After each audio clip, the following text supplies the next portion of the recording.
Hello everyone, it's me, Brace Peter Films, and today I'm gonna build the next part of the How to Build Toys for Lego Children, this little snake.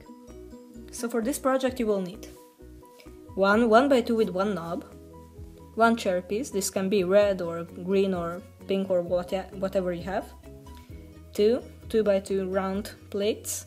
These can be any color, but you might want to have the same colors so that it looks okay.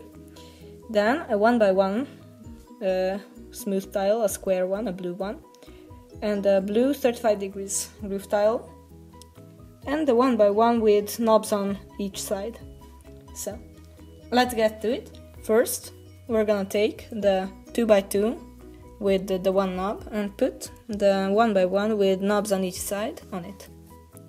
Then we're gonna put this blue 1x1 on the top, then a roof tile on the back, just like this.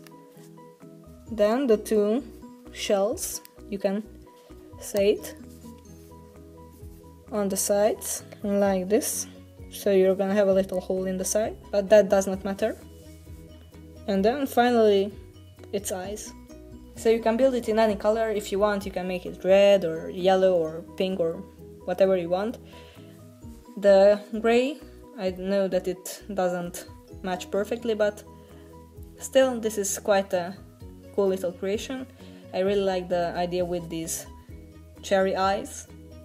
So yeah, thanks for watching, please like and subscribe if you aren't already, and I guess I'll see you in the next video.